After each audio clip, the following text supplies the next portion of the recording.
Muy buenas noches. Son las 19 horas del miércoles 1 de julio del año 2020. Estamos en el Palacio Nacional de México, en la Ciudad de México, y vamos a iniciar la conferencia de prensa diaria sobre COVID-19, la pandemia causada por el nuevo coronavirus SARS-CoV-2. Hoy nos vamos a centrar en el informe técnico y vamos a abrir a preguntas y respuestas. Le pido al doctor Alomía si lo presenta, por favor. Con mucho gusto, señor subsecretario. Muy buenas tardes con todas, con todos.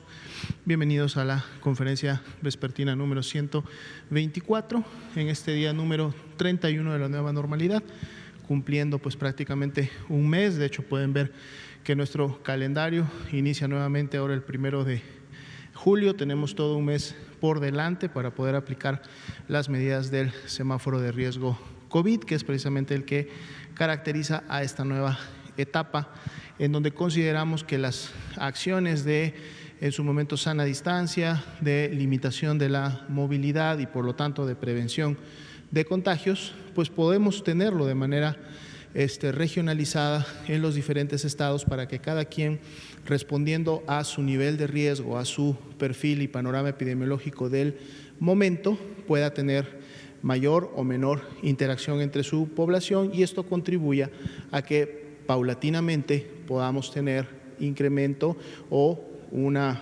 actividad más elevada de acciones públicas, de acciones educativas, de acciones laborales, pero siempre con la medida suficiente para cumplir con el principal objetivo, que es cuidar la salud poblacional. Veamos la siguiente diapositiva, que es precisamente el semáforo de riesgo COVID, que se encuentra vigente durante toda esta semana y hasta el día domingo, y es muy importante entonces identificar cuáles son las actividades que se pueden realizar, cuáles no deben de realizarse u otras que se realizan con menos intensidad para cada una de las entidades federativas, algunas en nivel de riesgo alto, color naranja, otras en nivel de riesgo máximo, que es el color rojo. Veamos la siguiente diapositiva.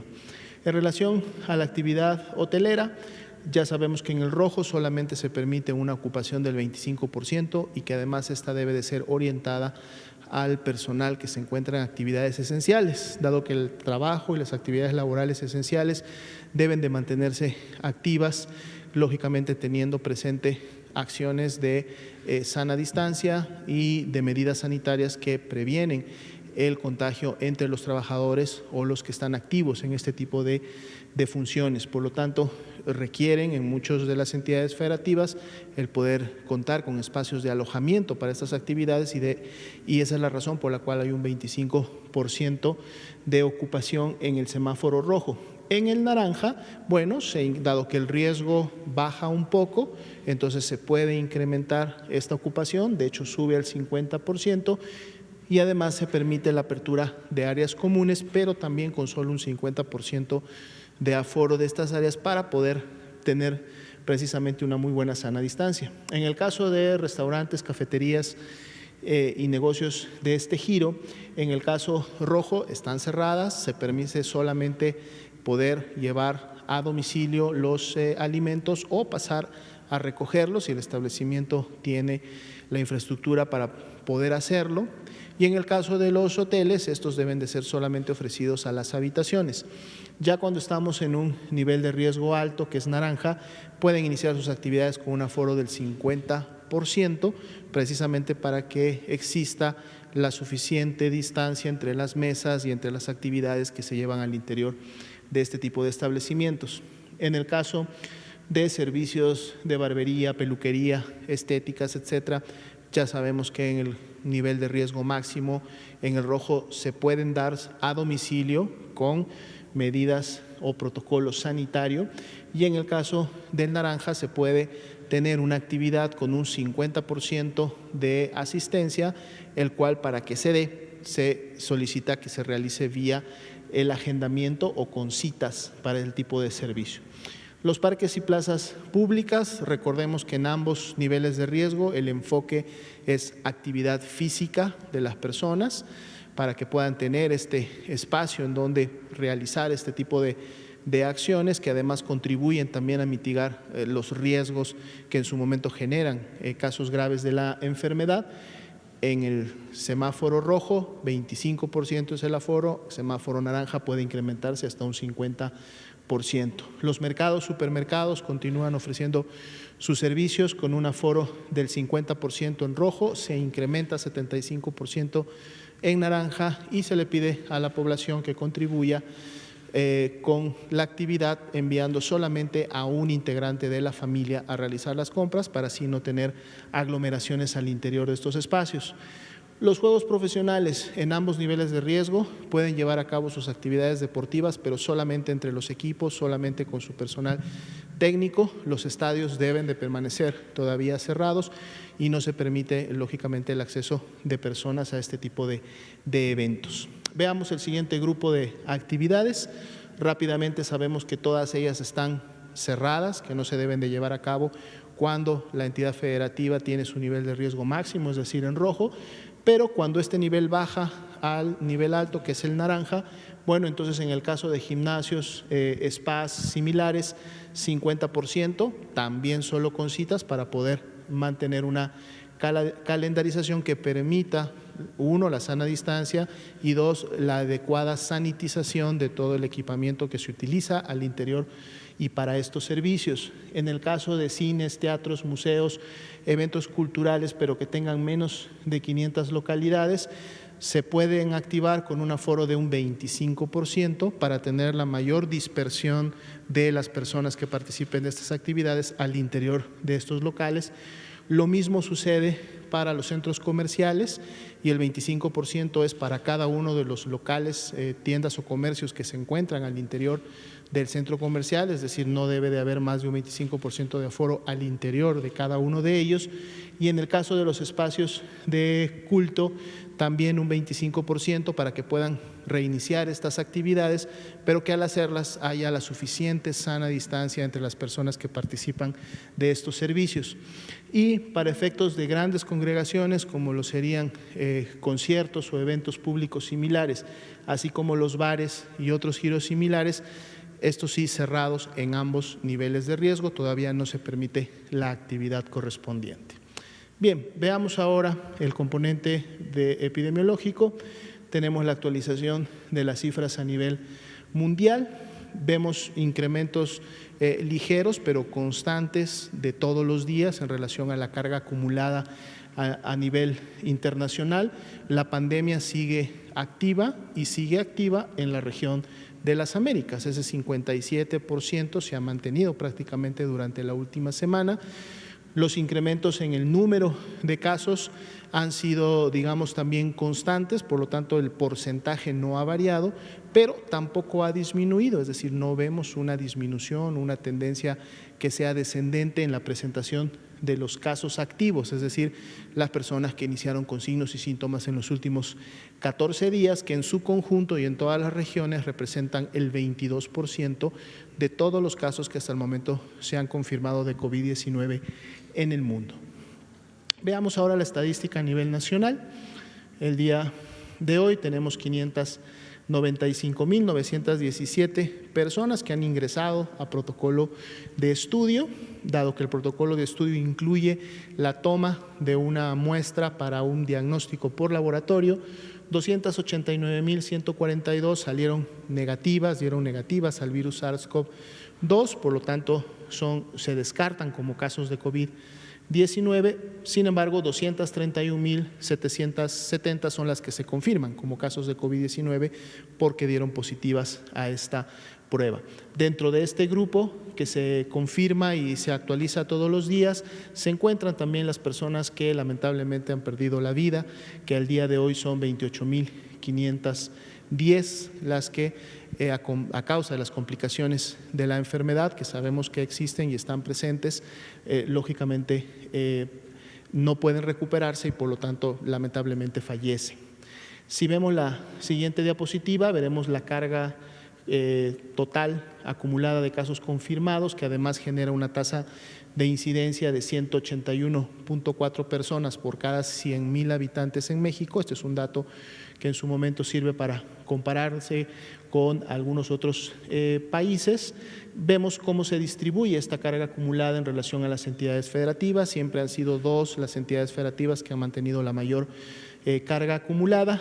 Las demás se mantienen en menores niveles de carga acumulada, pero también han estado paulatinamente incrementando su cantidad de casos y podemos rápidamente identificarlas en esta gráfica. Veamos la siguiente diapositiva. Son los casos que consideramos activos de la epidemia en México, tanto en el grupo de los que ya están confirmados, estos 24,734, como 47,757 casos que aún son sospechosos, pero por la fecha de su inicio de síntomas, es decir, en los últimos 14 días, también contribuirán a la epidemia activa. Y en la gráfica los vamos a ver distribuidos a ambos grupos por entidad federativa, y en donde además vamos a poder identificar cuáles son las entidades federativas que entonces concentran la mayor carga de casos que aún son sospechosos. Veamos la siguiente diapositiva. Es la distribución en el tiempo de cómo sucedieron o ocurrieron las defunciones. Las tenemos por fecha en la cual se produjo el deceso, y además también podemos notar en la parte superior estas 2,204 defunciones que tienen una muestra de laboratorio y estamos esperando todavía un resultado. Es un número que ha tenido también una variación mínima en las últimas semanas, pero vemos cómo están también a su vez distribuidas en el tiempo, prácticamente en los últimos 30 días. La siguiente diapositiva es la misma información, sin embargo distribuida ahora por entidad federativa para poder identificar dónde se encuentran las mayores cargas de defunciones, así también como en dónde vamos a ver en los siguientes días un incremento cuando estas defunciones aún sospechosas tengan un resultado. Veamos la siguiente diapositiva. Es precisamente la distribución también en el tiempo de los casos confirmados acumulados hasta el momento, pero también sumamos y colocamos los casos que aún son sospechosos para poder precisamente ver nuestra tendencia de la curva epidémica y cómo ésta se está comportando. Vemos que ha sido similar prácticamente a las últimas semanas, y en la medida que estos casos sospechosos continúen confirmándose o descartándose, irá modificándose lógicamente esta pendiente. Vemos que la pendiente que en su momento se grafica cuando sumamos ambos grupos, realmente no es una pendiente que tenga una ascendencia abrupta, es decir, la velocidad, que lo hemos estado también comentando en conferencias anteriores, se ha mantenido estable, no tenemos un cambio importante en la velocidad. Vamos a estar dando seguimiento también a este punto. En la siguiente diapositiva es la distribución de solamente aún esos casos que son sospechosos por entidad federativa. Podemos también ver que son dos las entidades federativas que además son las que han concentrado la mayor carga de enfermedad confirmada hasta el momento, las que también concentran la mayor carga de casos aún sospechosos. Luego vienen ya otras entidades federativas que tienen por lo menos o al menos de la mitad de esta carga acumulada en estas dos primeras, pero que también contribuyen lógicamente con el total. Veamos la siguiente diapositiva. Es ahora la carga acumulada de los casos confirmados. Vemos que el incremento porcentual del día de hoy es similar al del día de ayer, 2.5% tanto para ayer como para el día de hoy, lo cual continúa manteniendo esa tendencia de desaceleración de la transmisión que habíamos estado observando prácticamente desde la mitad del tiempo en el que ha sucedido la epidemia en México.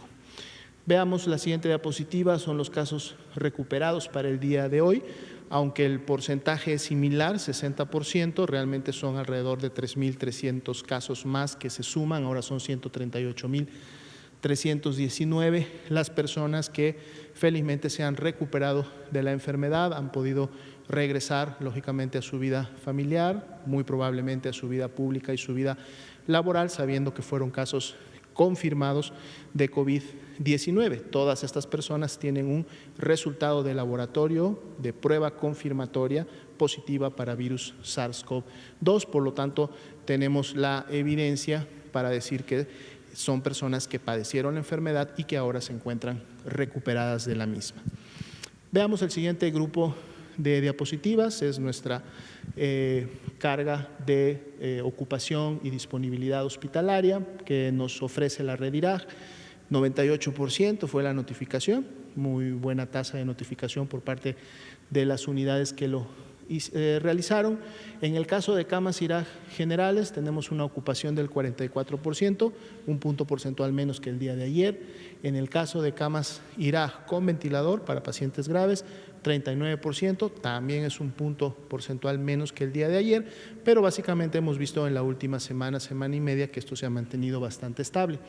Veamos cómo se distribuye a nivel nacional. Cuando vemos en las siguientes diapositivas la distribución ya por cada entidad federativa, hacemos notar que todas tienen al menos un 30% o más de disponibilidad, lo cual es bueno porque están dentro del margen de seguridad, siendo ahora el estado de Tabasco el que tendría la mayor ocupación con este 68%, pero aún teniendo un 32% de disponibilidad.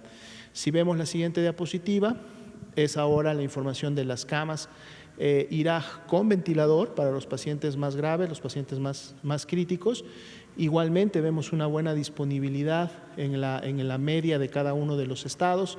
De hecho, el que menos tiene es 39%, está prácticamente cercano al 40% y por encima, lógicamente, de este nivel de seguridad del que estamos hablando, y vamos a ver cómo se empiezan a mover entre ellas.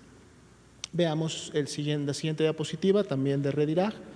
903 son las unidades COVID que reportaron al día de ayer, un incremento de 2 unidades más, lo que sigue entonces manteniendo nuestra tendencia ascendentes en la identificación y puesta en marcha de unidades COVID necesarias para la atención de pacientes graves y pacientes críticos. Veamos ahora un siguiente grupo de diapositivas. No las pudimos presentar el día de ayer, que es cuando tocaba actualizar la información de cómo ha afectado el COVID a los profesionales de la salud. Lo hacemos todas las semanas, sin embargo las traemos para ustedes el día de hoy. Son 46.013 los profesionales de la salud que han dado positivos a la prueba de SARS-CoV-2, por lo tanto son los casos acumulados. También tenemos una cantidad de casos aún sospechosos, 13.570, pero 89.149 también han dado negativo a la prueba y los tenemos distribuidos por entidad federativa y por cada uno de los 3 grupos para que ustedes los puedan identificar en la revisión de la información.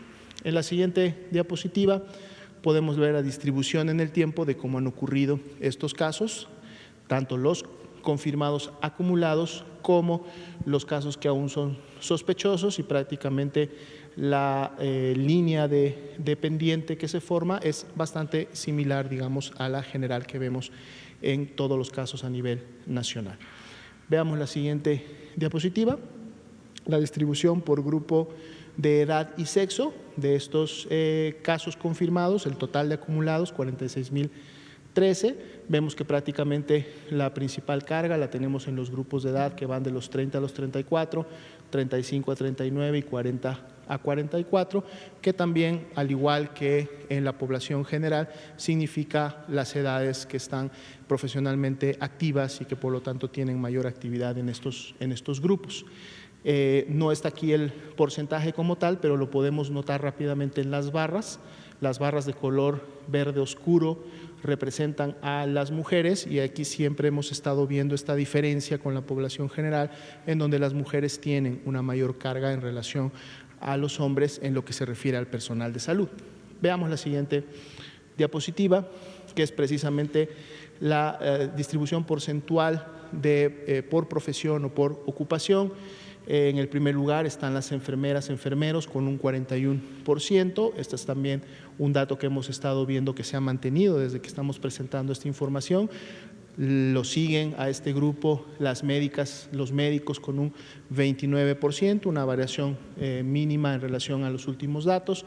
Otros grupos de trabajadores de la salud representan el 27% y con los porcentajes más pequeños, los laboratoristas con un 2%, los dentistas con un 1%, haciendo una gran diferencia en relación a otros grupos de profesionistas. Veamos la siguiente diapositiva. Es la distribución de cómo se presentaron, en qué estadio clínico, sintomatología, qué estado de la enfermedad tenían cuando estas personas fueron diagnosticadas con COVID-19. Vemos que aquí en el personal de salud es un 92% la cantidad de personas que lo hicieron de manera ambulatoria, aunque tenemos un 8% que sí requirió ser hospitalizado porque presentaban enfermedad grave.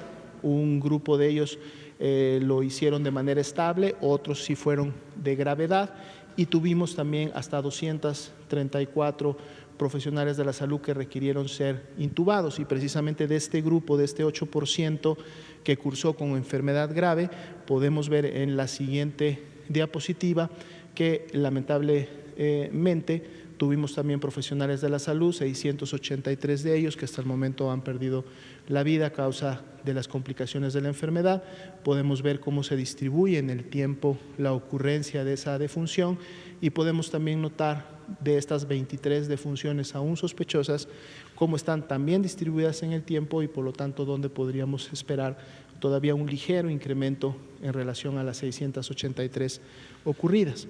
En la siguiente diapositiva veremos también este grupo que falleció, pero ahora distribuido por la entidad federativa en donde ocurrió la defunción, también para poder identificar en dónde se concentra la mayor carga de fallecimientos. Vemos la siguiente diapositiva, es la distribución por grupo de edad solamente ahora de las personas que han perdido la vida, similar como lo vemos en la población general. Siempre la curva que se forma se desplaza un poco hacia la derecha. Vemos una tendencia ascendente que llega hasta el grupo de 60 a 64 años, que es de hecho el que tiene la mayor carga, y luego va disminuyendo un poco en función de la edad, que también tiene que ver con los trabajadores que están realizando sus actividades en esos grupos de edad. Aquí sí, a diferencia de la estadística de todos los casos, aquí nuevamente vuelven a ser los hombres los que tienen la mayor carga de defunciones, es decir, los que presentan mayores decesos, y esto es similar también a lo que hemos observado en la población en general. Me parece que es la última diapositiva. Bien, sería entonces la actualización para el día de hoy. Gracias, doctor José Luis Salomía. Vamos a abrir con usted, y quedó pendiente Araceli Aranday y Carlos también. Ahí está Carlos, exacto. Bienvenidos. Por favor.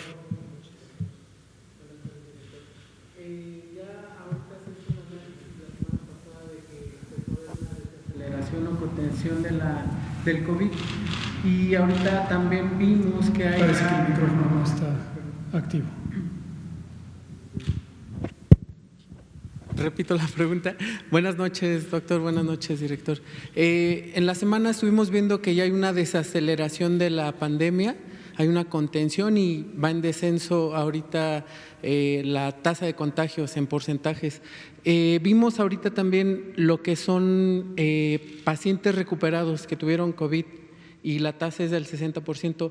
¿Podemos saber qué personas y qué comorbilidades son las que en las que se están recuperando las personas y en qué edades?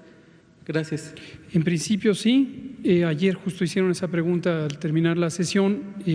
Vamos a trabajar un poco en eso para tener detalles sobre la recuperación, y sobre todo lo que resulta importante es sobre cuáles son los elementos predictores de la recuperación.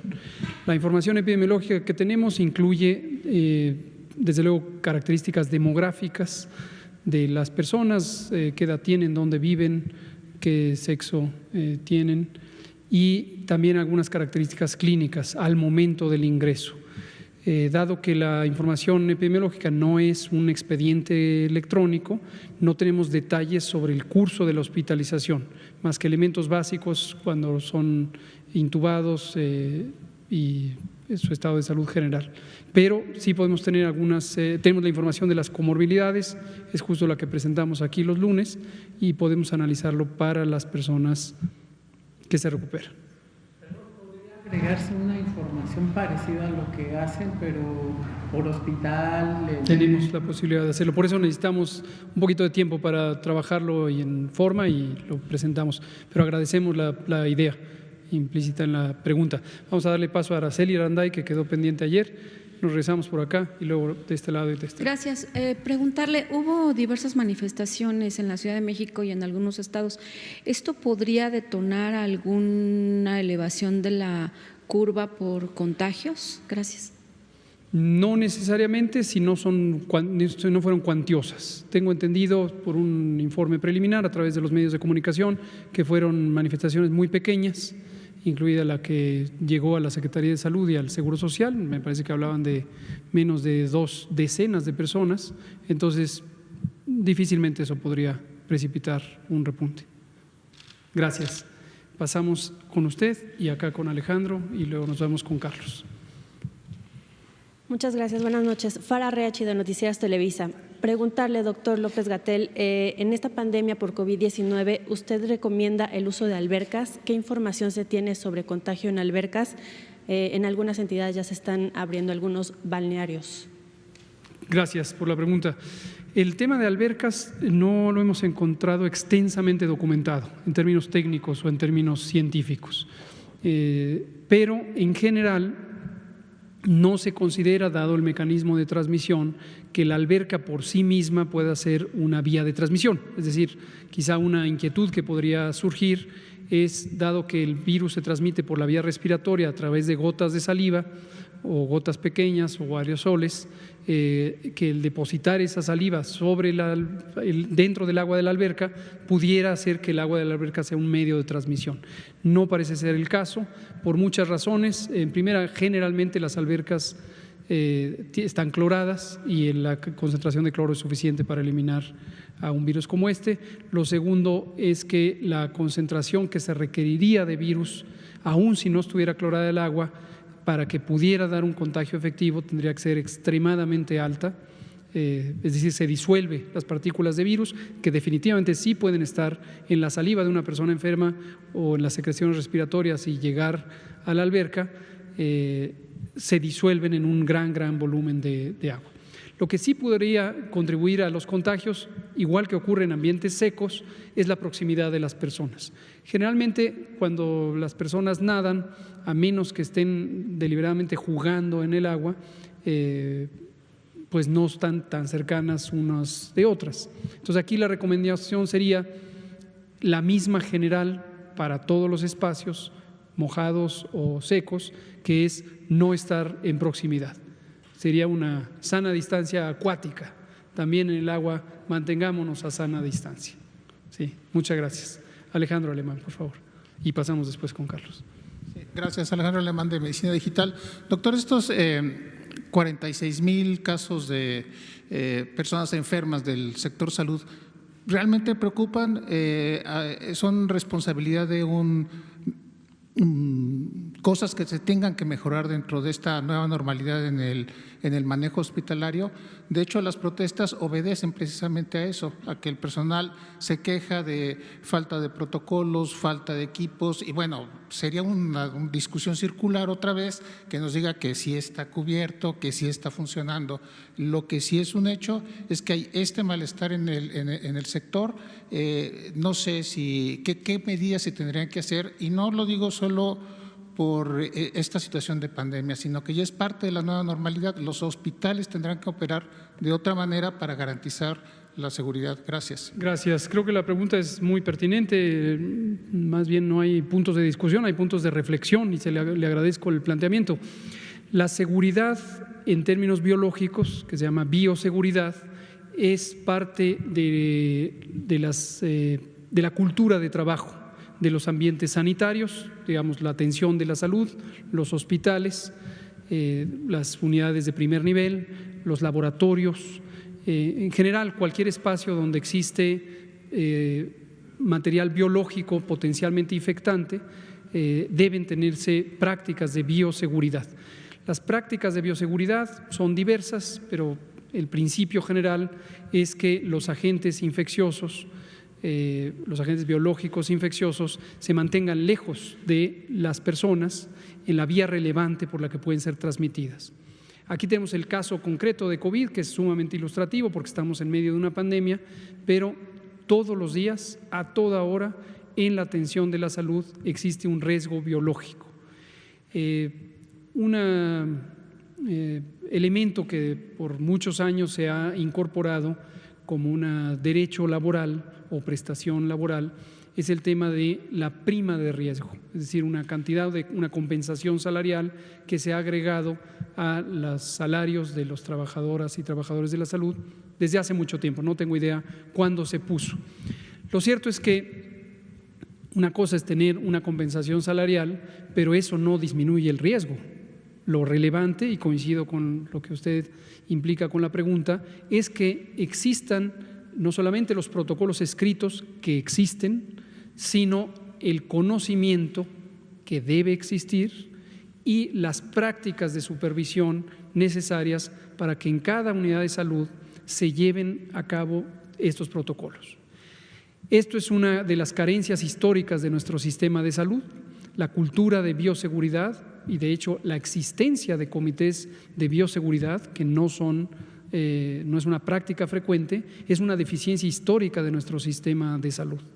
Le puedo platicar que en tiempos alrededor de la pandemia de influenza, en el propio INDRE, en el propio Instituto Nacional de Diagnóstico y Referencia Epidemiológicos, que hoy dirige el doctor Alomía, se hicieron avances importantes en establecer protocolos de bioseguridad, pero insisto, no es solamente escribirlos, sino es la cultura de trabajo. Y fue un avance importante, pero en las unidades de atención médica no necesariamente existen. Entonces, es un reto, así como había otros retos, la cobertura, las instalaciones de salud, el déficit de más de 240,000 contrataciones en el Sistema Nacional de Salud. Esta es una más de las condiciones precarias en que se encontraba a lo largo de muchos años nuestro Sistema Nacional de Salud. Que ocurran estas 46,000 o cualquier número de infecciones en el personal de salud, desde luego no es deseable, es muy indeseable, es muy lamentable y lo que revela es una carencia histórica. ¿Qué hay que hacer? Subsanarla. Aquí hay elementos de progreso y hay también elementos de los cuales sacar lecciones importantes.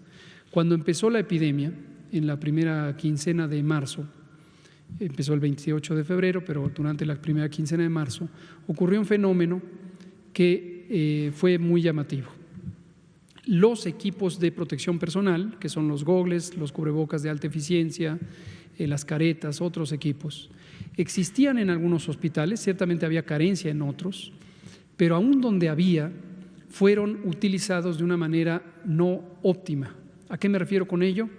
Hubo la expectativa de que todas y todos los trabajadores de la salud, independientemente de en qué puesto de trabajo estaban, debían utilizarlos. Y había una carencia, porque en general el mercado mundial de estos productos y el mercado nacional estaba muy limitado. Y eso llevó a una ausencia brusca, súbita, por un uso inadecuado. Aquí en otras ocasiones, ya no lo habíamos retomado, pero habíamos puesto un ejemplo, por analogía simplemente, desde luego tiene implicaciones muy diferentes, de los equipos de trabajo, por ejemplo, de las personas que hacen soldadura. Entonces, donde se está haciendo una soldadura, por ejemplo, en una construcción, ¿quién debe tener la careta con la sombra 14?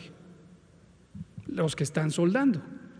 El que está en la oficina viendo los planos no necesita tener una careta de sombra 14. Es una analogía, estoy perfectamente consciente que las implicaciones son muy diferentes, pero el punto que quiero comentar con esta analogía es, ocurrió que hubo la expectativa pública de que todo mundo, incluso quien no estuviera intubando a los pacientes, tomándoles muestras, que son los dos puestos de trabajo donde más se requiere estos equipos de alta contención, deberían usarlos.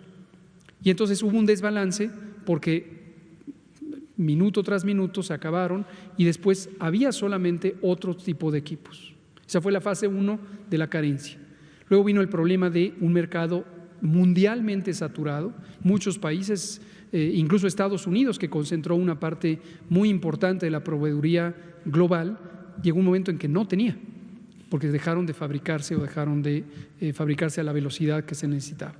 Y eso lo subsanamos con el puente aéreo de todos estos vuelos que se han hecho a China, y hemos tenido ya suficiencia. Y luego viene un tercer elemento que no hay que perder de vista: el fenómeno local.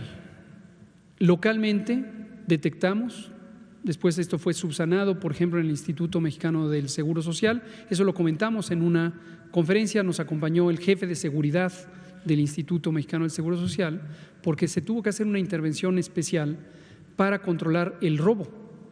Localmente había robo, desaparición de piezas que luego eran revendidas en un mercado negro. Imagínense la atrocidad. Entonces sí, todo esto es parte de la realidad, es muy lamentable, pero revela la complejidad de resolver un problema tan añejo, tan importante. La buena noticia con la que quiero cerrar en ese sentido es que cuando analizamos los eventos, qué tan rápido están ocurriendo estos eventos, sí notamos que a lo largo de la epidemia se redujo, se desaceleró. Entonces la frecuencia de que eso ocurra hoy es mucho menor de lo que era en marzo. ¿Cuál es la razón?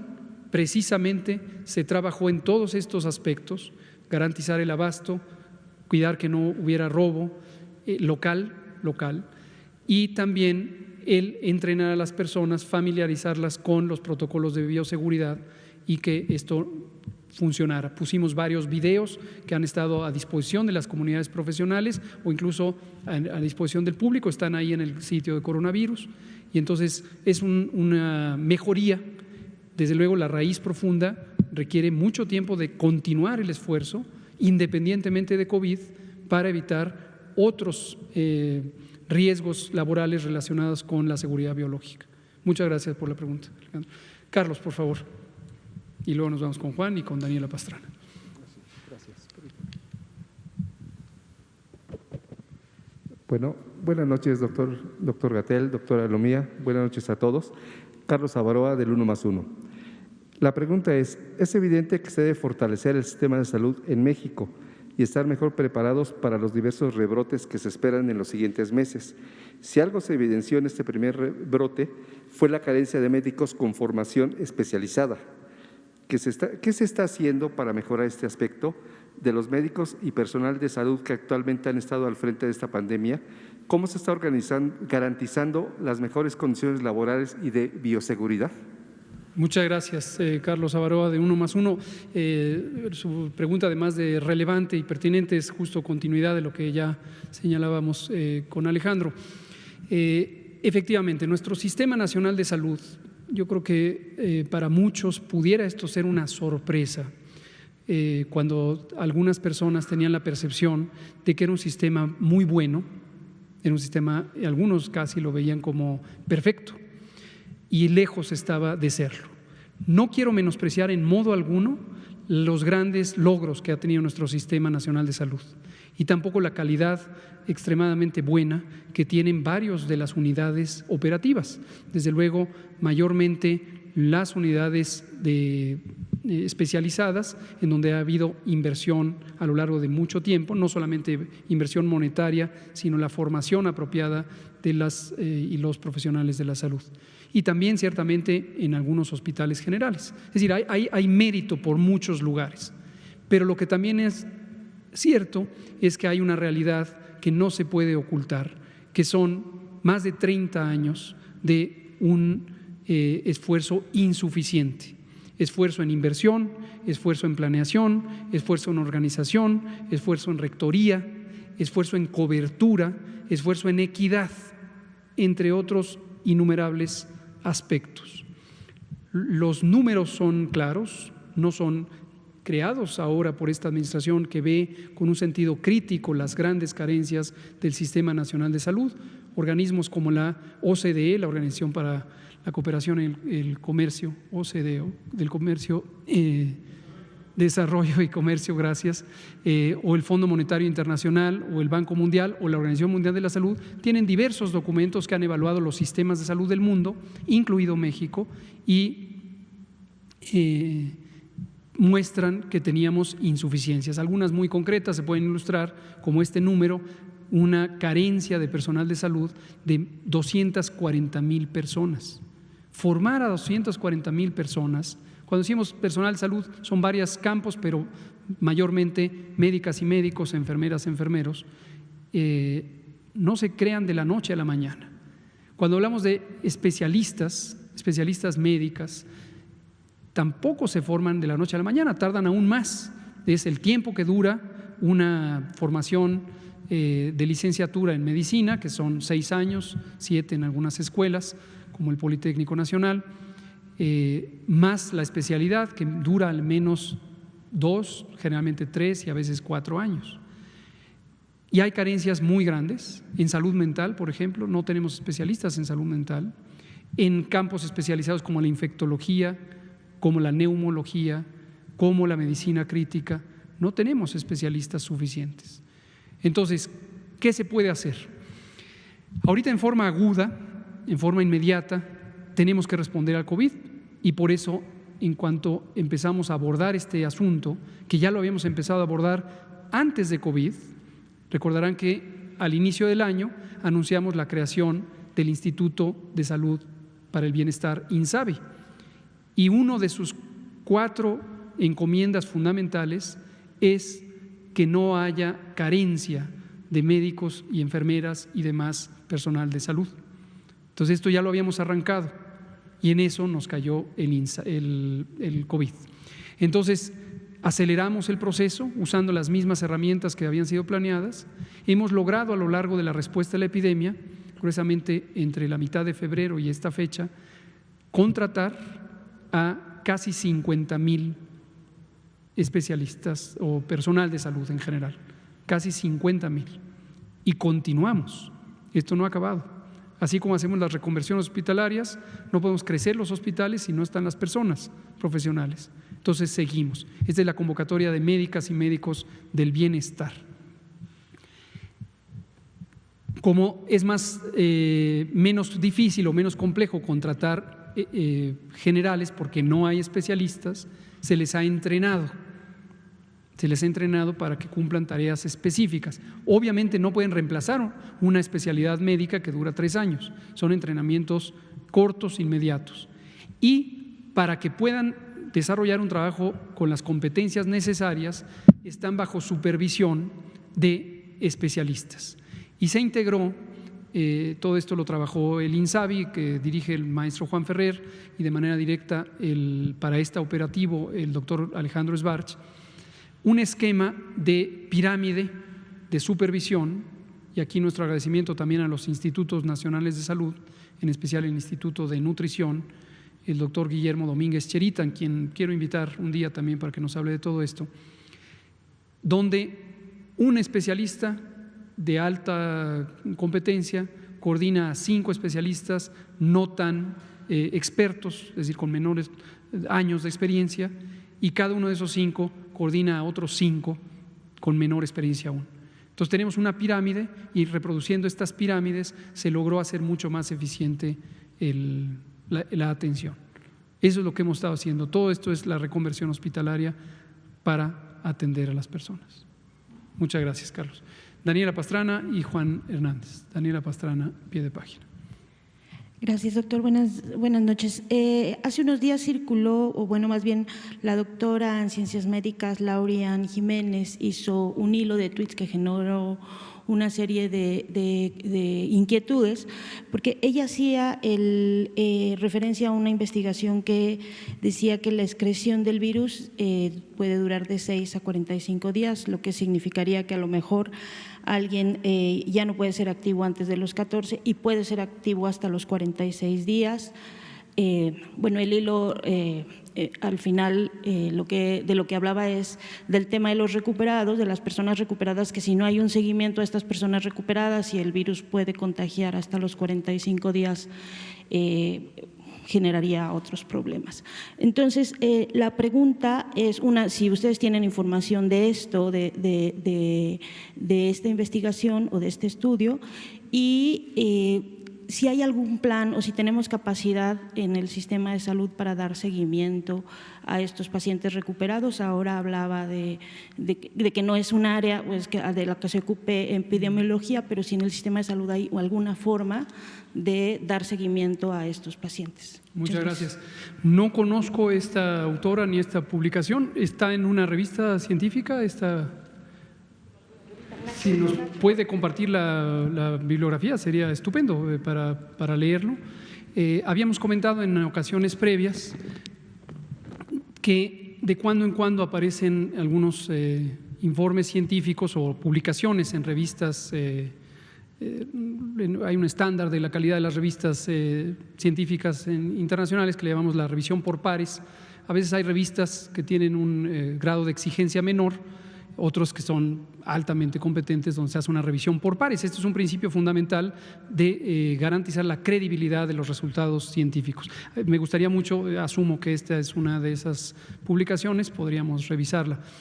Pero el punto es, de cuando en cuando se ha hecho series de casos, que es el tipo de estudio descriptivo en el que se toman informes de lo que le ocurre a 2, 3, 5, 7, 20, 40, 100, es decir, no hay un límite, una cantidad de personas.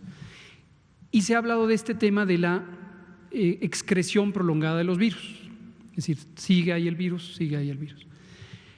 En su mayoría, aunque no han sido demasiados los informes, también habría que ver cuándo publicó esta doctora esto, si fue una de las informaciones preliminares o es algo reciente, pero en su mayoría lo que se ha interpretado es que la técnica de PCR, la reacción en cadena de la polimerasa, es una técnica tan sensible que puede detectar segmentos del material genético del virus, de ARN, aun cuando ya no haya partículas activas. ¿Se acuerdan que hablábamos de esto hace unos días? Viriones son las partículas infectantes, requieren que sea el virus completo, ensamblado, con la arquitectura correcta, pero el virus después empieza a deteriorarse, obviamente estamos hablando de millones de partículas virales, y los restos de sus proteínas y del material genético, el ARN, se quedan en los tejidos por un tiempo más largo de lo que se queda el virus activo.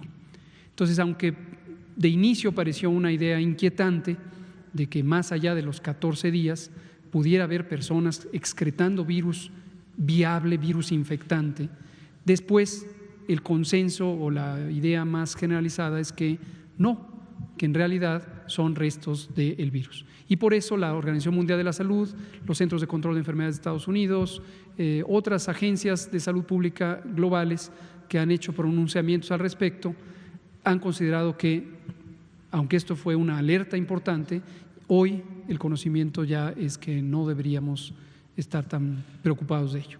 Sin descartar que obviamente, y lo dijimos también hace pocos días y lo hemos dicho en otras ocasiones, las personas con enfermedad grave pueden seguir excretando virus por tiempos más largos, casi nunca por tiempos mayores a los que se requiere para su propio cuidado, su propio tratamiento.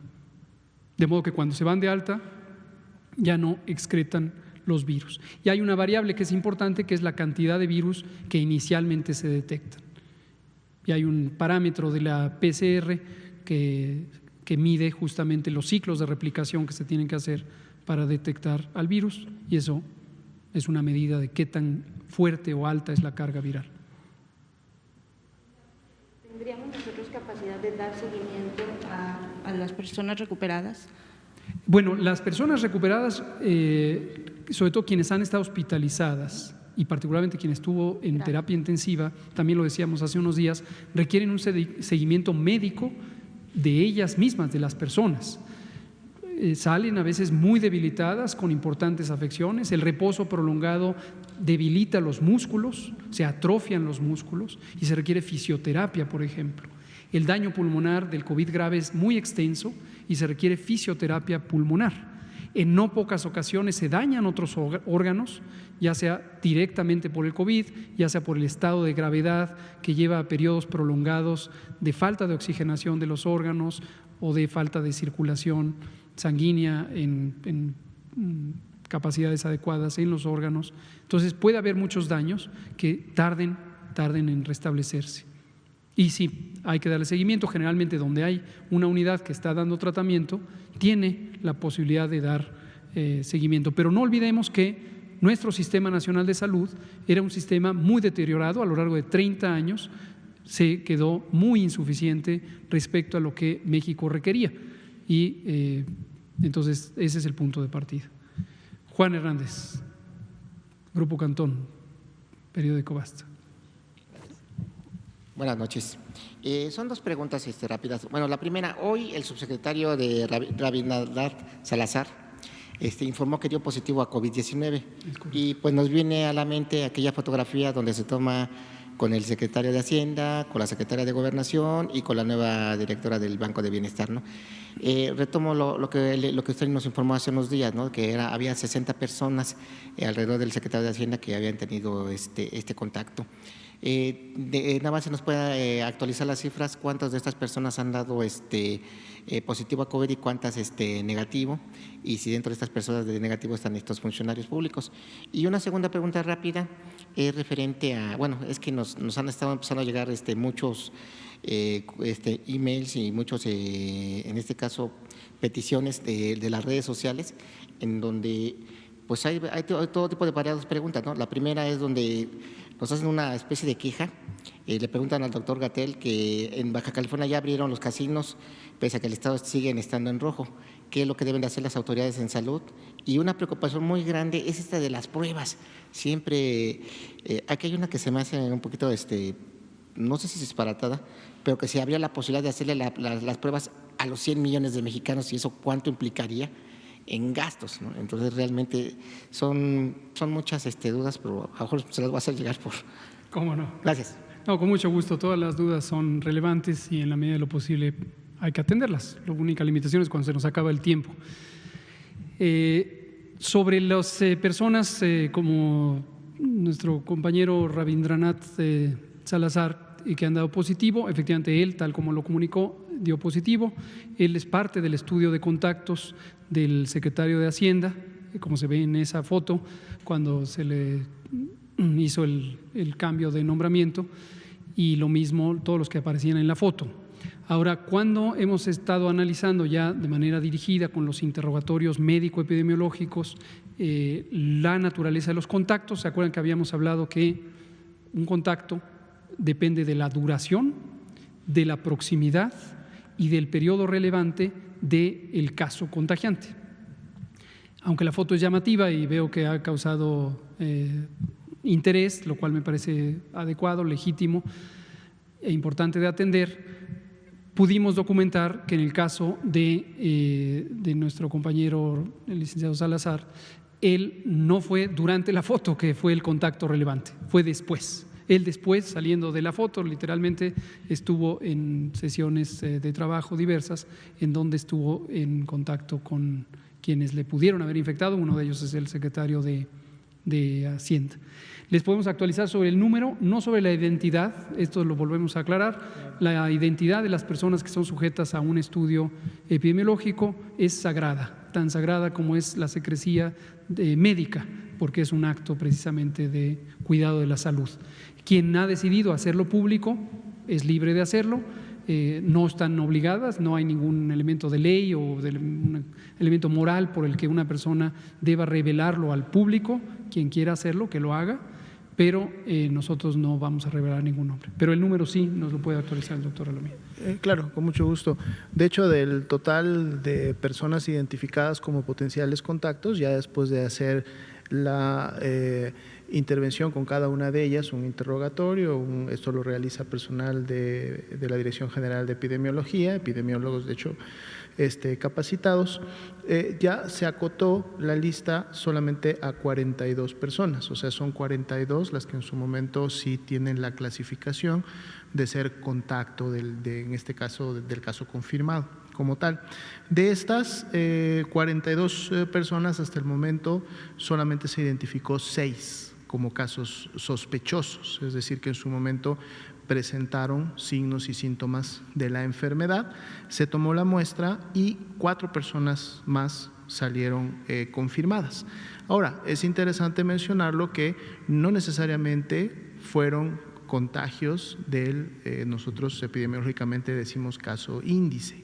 No es necesariamente que el primer caso identificado haya contagiado a estas personas, porque por la fecha de inicio de síntomas, estas personas pueden haber tenido un contacto común para todas ellas o pueden haberse contagiado también en otros espacios, pero finalmente están en la relación de la lista de contactos.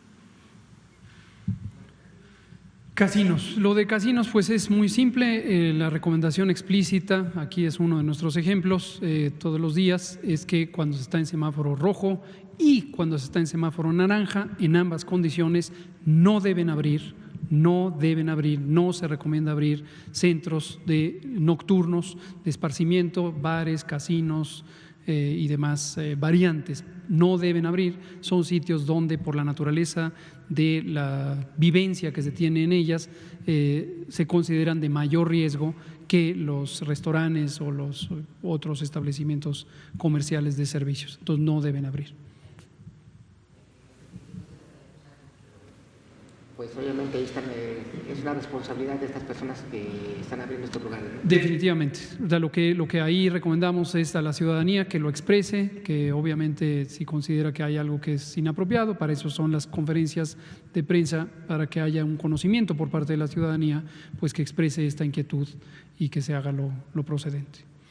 Ahora, sobre pruebas, que está pendiente a petición de Araceli Aranday, y le agradecemos la petición, que vamos a dedicar una sesión completa a pruebas. Por cierto, tenemos pendiente presentarles públicamente un documento que publicamos desde la semana pasada, está en el sitio Coronavirus, si quieren irle dando una ojeada. Es un documento producto de una reunión técnica que tuvimos con expertas y expertos nacionales e internacionales en epidemiología en laboratorio. Incluye gente de CDC, gente de la Agencia de Salud Pública de Canadá y mexicanas y mexicanos, colegas de la UNAM, por ejemplo. Y las resoluciones, que las comentaremos de esa reunión, son consistentes con lo que hemos venido diciendo de que no existe en otras partes del mundo tampoco, por lo menos en estas dos, y ahorita les platico la de hoy, un planteamiento de hacer pruebas generalizadas. Esta idea de interpretar las palabras del doctor Tedros, director general de la OMS, que ha dicho test, como una recomendación de hacer prueba a todo mundo, es una interpretación deformada, errónea, distorsionada. Y es lo que está comentado en ese documento. Hoy tuvimos, por cierto, una reunión técnica con los Centros de Control de Enfermedades de Europa. Es una institución que se estableció en el año 2004, posterior a la epidemia de SARS-1, la epidemia de SARS en China, que después fue también una pandemia, aunque de menor escala, y se establecieron en Europa unos centros de control de enfermedades. La institución representa a la Unión Europea en un aspecto técnico, que es la vigilancia y la evaluación de riesgos. Ellos no se encargan de la respuesta ante las epidemias, eso le corresponde a cada país miembro de la Unión Europea. Es una institución técnicamente muy competente, ha sido modelo mundial en muchos aspectos y tuvimos una conversación. Por cierto, mi agradecimiento a la Secretaría de Relaciones Exteriores y específicamente a nuestra compañera, la subsecretaria Marta Delgado, quien no solamente para esta reunión, sino para muchas otras, ha sido un elemento muy importante que nos ayuda a vincularnos con el mundo en todos estos temas. Pero bueno, el punto al que voy, a propósito de su pregunta, Juan, es, una vez más, interactuamos con una comunidad técnica de alta competencia en otro país, en este caso en otra región, la Unión Europea, que tiene la misma postura que nosotros y es que considera que hubo una mala interpretación de las palabras del doctor Tedros cuando él dijo test, test, test, prueba, prueba, prueba, que se interpretó en la narrativa pública como hacer pruebas generalizadas. Y la pregunta que nos comparte creo que ayuda a visualizarlo. ¿Cuántas pruebas habría que hacer? México tiene 128 millones de habitantes, más de 128. Pues a todo mundo. Generalizado sería hacérselo a todo el mundo, a los 128 millones de habitantes. Pero lo hacemos esta semana, suponiendo, lo cual evidentemente no es posible, que se pueda hacer con la velocidad suficiente para que en una semana todo el mundo tenga su prueba. A la siguiente semana, o en 15 días, habría que repetirla, porque en la medida en que la epidemia siga activa, habría que tener otra ronda en donde otras personas se pudieran haber infectado. Evidentemente esto no es procedente, no es una conducción técnica. Entonces, ¿cuántas hagamos? No 128 millones, hagamos quizá la mitad, ¿no? Más o menos, podríamos ser la mitad. Quizá, ¿no? Un poco más de 60 millones, pasaría lo mismo. Entonces, 30 millones, una cuarta parte. O 10 millones. Así no funciona el asunto. Es justo a lo que la pregunta me parece muy útil. No es que haya una cuota de pruebas que se necesitan hacer. Es que donde hay un caso sospechoso, al caso sospechoso hay que hacerle una prueba, porque eso ayuda a hacer el estudio de caso-contacto y hacer la contención centrada en personas, que es lo que hemos venido haciendo desde el inicio. Son las 20:01. Aquí se nos acabó el tiempo. Muchas gracias por la atención, todas ustedes, y nos vemos mañana. Muchas gracias.